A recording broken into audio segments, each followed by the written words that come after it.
Bonjour, nous sommes en direct pour une édition spéciale. Donc nous vous avions dit que nous ne serions pas de retour avant le 15 août, mais l'actualité nous a rattrapés ces derniers temps, notamment depuis la visite de Steve Bannon. Donc Michael Moudrikamen, bonjour. Bonjour, effectivement, on a décidé de parler directement aux internautes parce qu'il se passe des choses très importantes et puis à côté de ça, l'actualité a été aussi importante ces derniers jours, effectivement. Voilà, il y a eu beaucoup d'agitation. Donc la semaine dernière, Steve Bannon a annoncé qu'il voulait fonder une organisation en Europe pour mener une révolte populiste de droite et il s'est avéré que vous êtes impliqué. Oui, je crois qu'il faut rappeler, c'est une opportunité absolument extraordinaire. L'historique de tout ça, c'est que voici 1 an et demi, nous avions déjà eu l'idée de le mouvement, ça vient du Parti populaire en fait, c'est-à-dire unifier les forces populistes en Europe, faire le lien également avec les forces américaines autour de Trump. J'avais à l'époque, après l'élection américaine, envoyé un mémo déjà, mais bon, j'étais fort occupé évidemment avec la mise en place de leur équipe. Et puis, il n'y a rien de plus fort qu'une idée dont l'heure est venue. Voilà. J'ai été recontacté voici quelques semaines par M. Bannon. Qui est en fait, peut-on juste... Alors, M. Bannon, ça a été le directeur de campagne de Trump, c'est lui qui a fait élire Trump. C'est voilà. un idéologue de la droite conservatrice américaine, il a écrit pas mal de livres. Il a été surtout le directeur général, l'éditeur de Breitbart, qui est un des principaux médias conservateurs aux États-Unis. Oui. Il a été ensuite le principal conseiller de Trump, conseiller politique à la Maison-Blanche. Ils se sont disputés, mais plus sur la forme que sur le fond. Il n'y a pas de divergence idéologique. Et voilà, leurs chemins sont séparés, mais je peux vous dire que la Maison-Blanche suit avec beaucoup d'intérêt cette initiative. Alors je me fais l'avocat du diable. Que vient faire un Américain dans les affaires européennes? Et donc, pour revenir sur l'historique, j'ai été contacté par Nigel Farage, qui est un de nos alliés et amis au niveau européen, qui connaît très bien Bannon, comme quoi Bannon souhaitait me voir. C'était il y a une dizaine de jours à peu près 2 semaines, un dimanche à Londres. Nous avons eu un très long déjeuner de travail. Je crois qu'on peut mettre d'ailleurs une photo que je livre en exclusivité à l'antenne pour nos internautes, avec donc Steve et Nigel notamment, et puis nos équipes. Ça a été un clic, ça a été un match. On s'est rendu compte qu'on partageait absolument les mêmes convictions, les mêmes analyses. C'est une idée de redonner partout dans le monde la souveraineté au peuple, être la voix des sans-voix, tout comme Trump est la voix de l'Américain ordinaire, moyen. Eh bien, nous sommes en Europe la voix des citoyens ordinaires qui ont été oubliés. Et donc, Trump est un homme d'action, moi aussi, d'ailleurs, mais très bien d'action. Ça, entre nous, je pense qu'on était d'accord, je l'ai dit. Et quelques jours après, j'ai reçu un coup de téléphone me disant on va de l'avant. Et on va utiliser en fait le véhicule de Movement, une fondation que nous avons créée, le Parti populaire avait créé il y a 1 an et demi. Donc, nous voilà associés dans ce grand mouvement européen pour faire bouger les lignes. Et quel est le bénéfice alors pour le Parti populaire et pour les Belges? Alors d'abord, il faut savoir que bien sûr, le combat il est avant tout en Belgique pour le Parti populaire, en Wallonie et à Bruxelles. Je crois que c'est d'abord changer les choses ici. Mais on se rend bien compte aussi qu'au niveau européen, on est bloqué par des traités, par des règles qui sont prises par d'autres. Voilà. Donc il faut aussi changer les choses au niveau européen.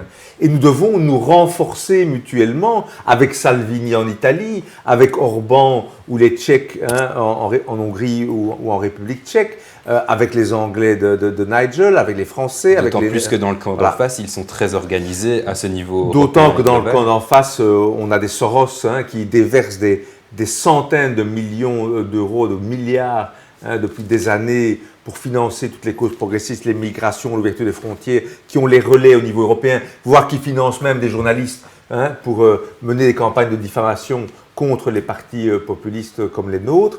Donc on s'est dit il faut absolument s'organiser. C'est ce qu'on est en train de faire.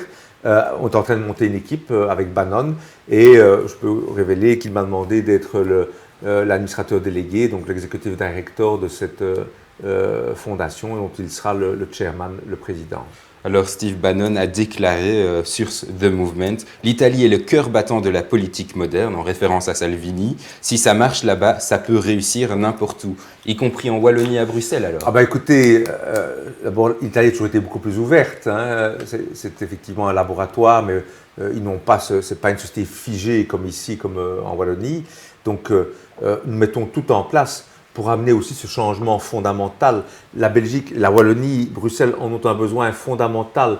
Nous avons quelques partis traditionnels de nature quasiment mafieuse qui sont au pouvoir depuis des dizaines d'années avec les résultats qu'on voit, c'est-à-dire tragiques, en termes de sécurité, d'immigration, de mobilité, d'économie. Je veux dire, il suffit de voir l'état de la Wallonie. Et nous voulons amener effectivement ce changement fondamental en donnant un grand coup de pied au derrière à ce système. Et donc effectivement, pour ça, l'Italie est un laboratoire. Les populistes ont montré qu'ils pouvaient arriver au pouvoir et faire bouger les choses.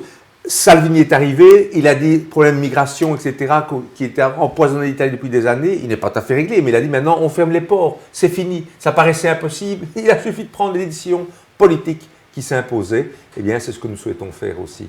Justement, vous parlez de l'immobilisme en Belgique. Oui. Donc, votre implication dans The Movement a fait l'objet de plusieurs articles dans la presse internationale. Ça a commencé avec Daily Beast, puis dans la presse flamande, et puis.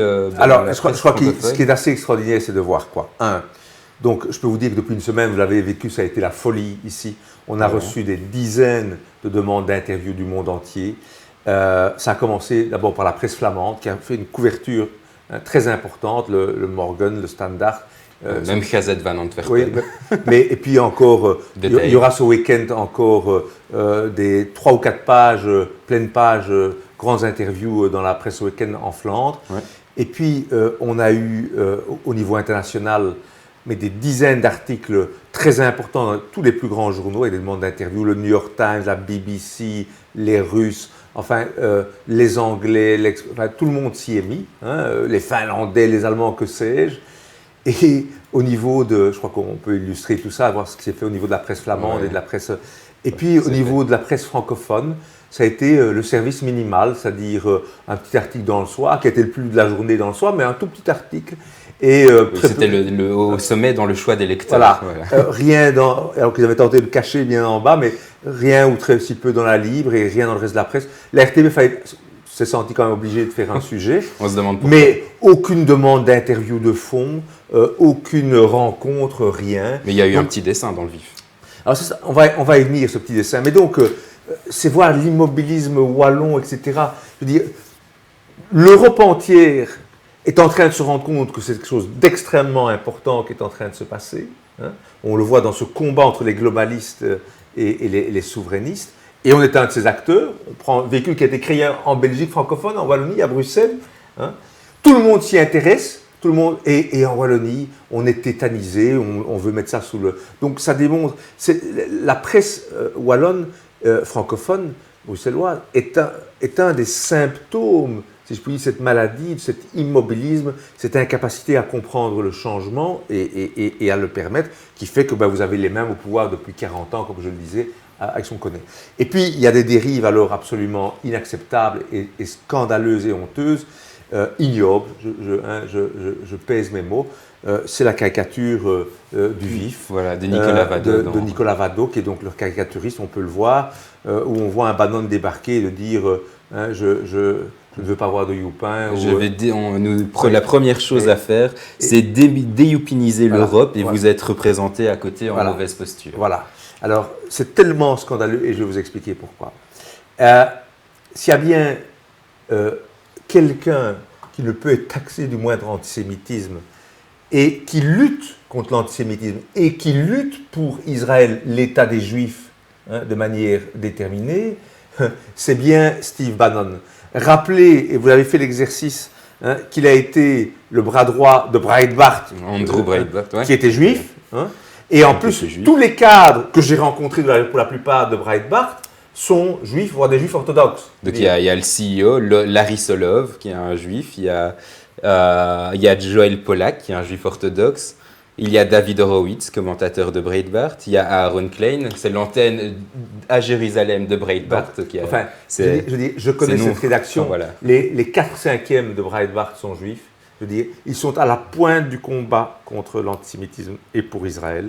Et d'ailleurs, les grandes organisations juives ont dit, mais comment peut-on accuser, c'est la question de la gauche, des gauchistes, ils n'ont plus que ça, je veux dire, en tête, ils sont acculés, et alors on vous ressort mais cette caricature, mais ignoble, et je pèse mes mots. Et je vais dire à mes amis du VIF et à M. Vado, en ce qui me concerne, comme vous, Moi, je n'ai pas de sympathie, comme vous, uniquement pour les juifs morts de la Shoah. Les gauchistes adorent les juifs morts et célébrés, etc., ceux qui ont... Mais par contre, les juifs aujourd'hui debout, ceux qui se battent notamment en Israël, cette presse-là, elle a le plus grand, et M. Vado a commencé avec son prisme pro-palestinien, a le plus grand mépris pour les juifs qui sont victimes de terrorisme, victimes de la haine antisémite des Arabes et autres notamment. Et donc, en ce qui nous concerne, M. Bannon et moi-même, nous luttons avec les juifs vivants, avec ceux qui sont debout, dont ceux de l'État d'Israël. Nous n'avons aucune leçon à recevoir sur un quelconque antisémitisme. Je suis évidemment pas antisémite, ce serait le compte, je veux dire, mais M. Bannon, il n'y a pas la moindre suspicion de près ou de loin. Donc ce sont des fake news, si je puis dire, qui vous, je le dis au vif, qui vous déshonorent comme organe de presse. Vous n'êtes pas les seuls dans cette situation-là, j'en conviens, mais en tout cas en Belgique, vous ne savez pas de quoi vous parlez, vous ne savez pas, c'est juste une caricature qui relève de l'ignorance la plus crasse qui est tellement commune à tellement de journalistes dans notre région. Et moi, j'ai envie de dire aux journalistes, moi, je vous demande simplement une chose, en Wallonie particulièrement, comme je vois tellement de journalistes, même en Europe, qui le font, faites simplement votre travail, rapportez les faits, ne réinterprétez pas, ne faites pas de propagande, ne déversez pas votre bile mondialiste, gauchisante, etc. Faites votre travail, c'est ce que vos lecteurs attendent.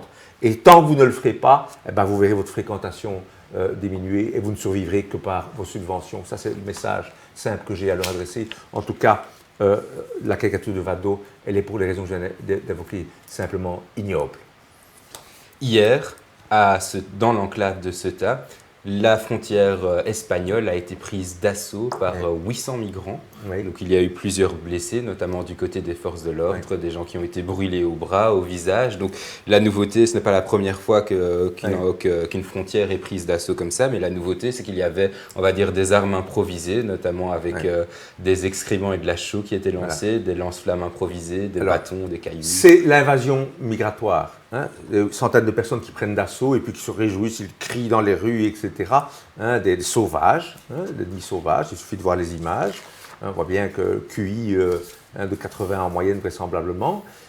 Mais ce qui est frappant, c'est que il a juste fallu attendre quelques semaines le changement de gouvernement en Espagne parce que le PP, M.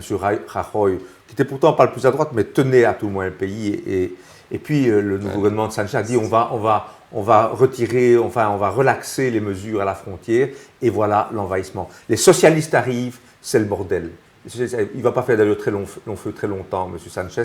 Il y a un nouveau leader au niveau du PP, M. Casado, un jeune leader très à droite, très très bien. Je dirais qu'il va remettre de l'ordre. Il ne fera pas long feu, ça ne fait pas de doute, mais il suffit de voir les résultats.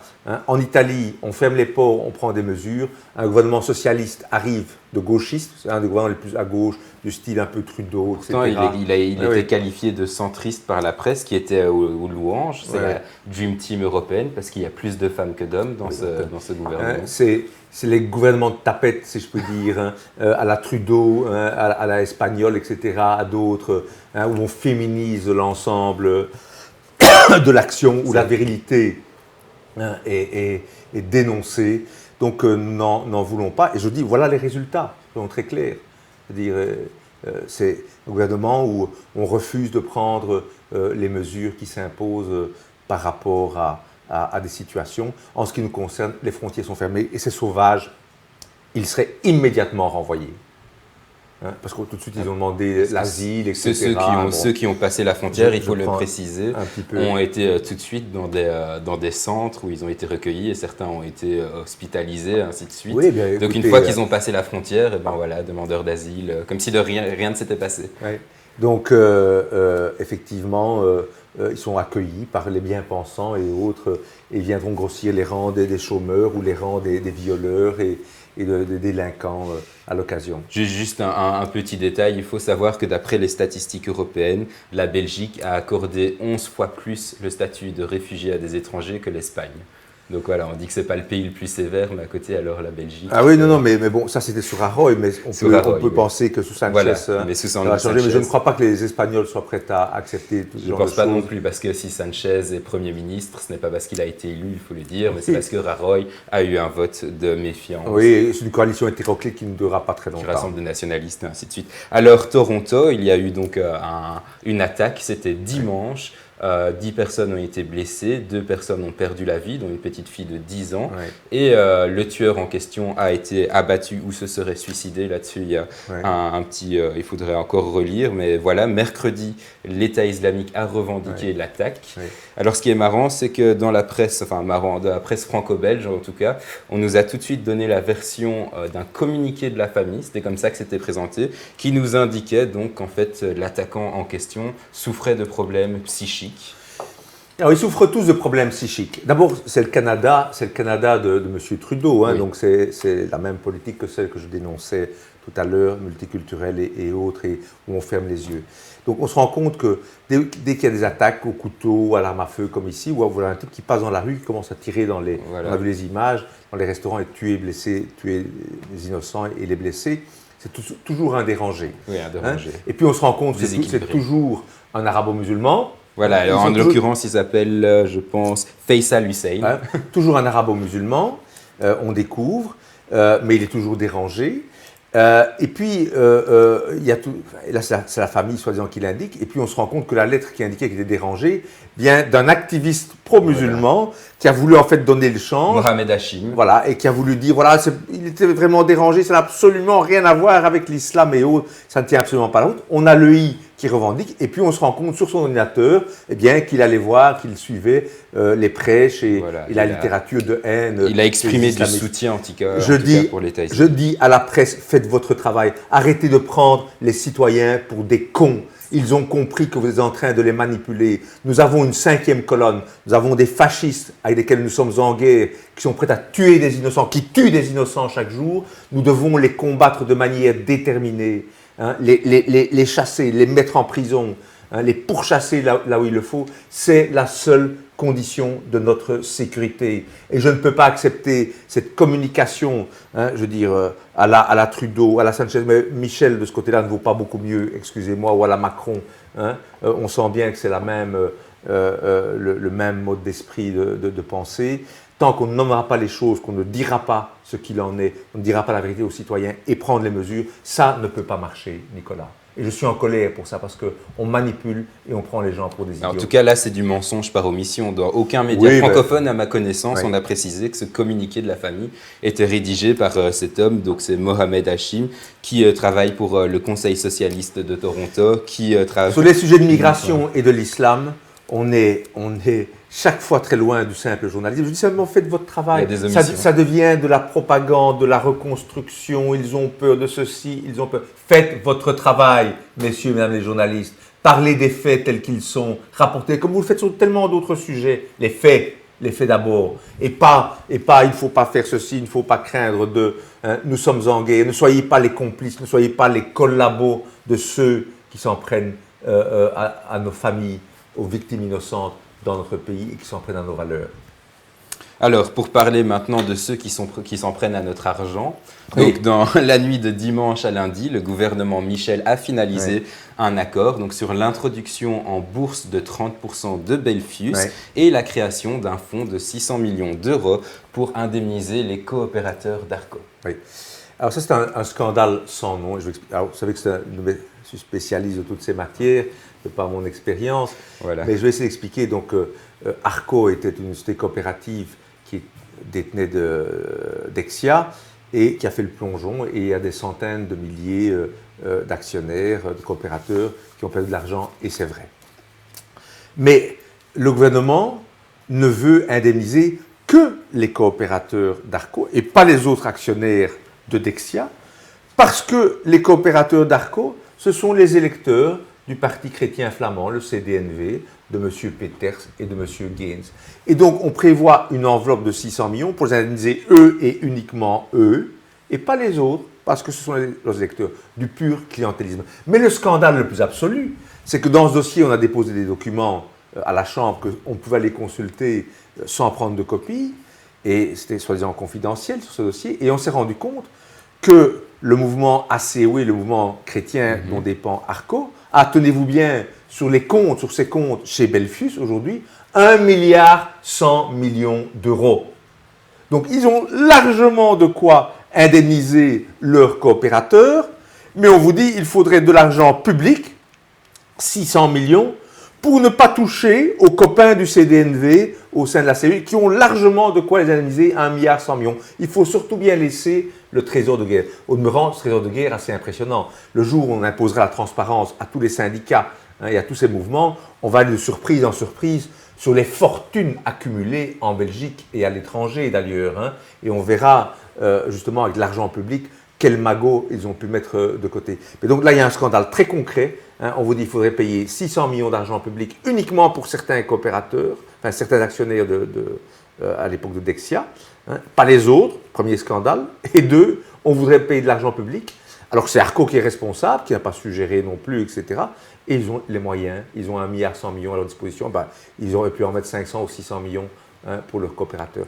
La bonne nouvelle, vraisemblablement, Nicolas, d'abord c'est un scandale, mais la bonne nouvelle, c'est que l'Europe va sans doute à nouveau recaler. C'est une aide d'État. Oui, vraisemblablement, et donc il se berce d'illusions. Mais j'espère que l'Europe dira non, en tout cas, sur ce point-là, à ce scandale sans nom. Donc, honte au clientélisme du CDNV, qui n'a rien envié d'ailleurs de ce côté-là au clientélisme du Parti socialiste en Wallonie.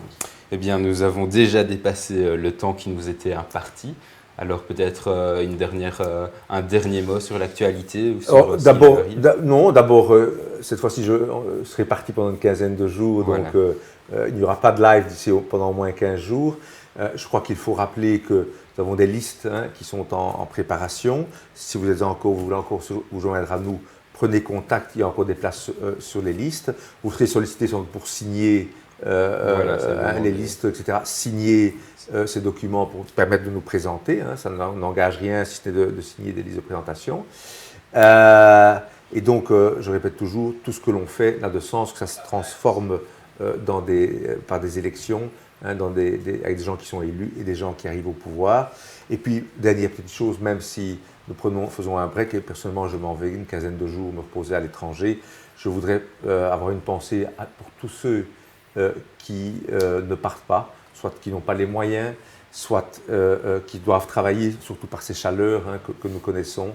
Et je voudrais rappeler combien une société, elle doit être aussi solidaire, et nous devons aussi veiller à ce que chacun ait sa part de devoir, mais aussi sa part d'avantage, de récompense. Un petit mot d'ailleurs, ça me fait penser, et c'est vrai, on a récompensé tellement de gens par des distinctions nobilaires et autres, et on a oublié effectivement les premiers secours, notamment après les attentats. C'est les héros du 22 mars. Les héros du 22 mars qui ont fait un job extraordinaire à Zaventem ou dans le métro, etc.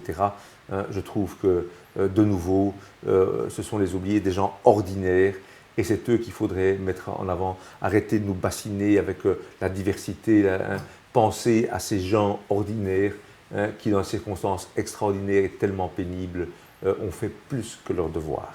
Donc voilà, chacun dans notre société, ça c'est la philosophie de base du Parti populaire, il y a des droits, il y a des obligations, et il faut que tout ça soit équitablement partagé entre tout le monde. Et bien sur ces bonnes paroles, je vous dis au revoir et merci de nous avoir suivis. Surtout n'hésitez pas à partager et à liker notre page. Et dans une quinzaine de jours. Voilà.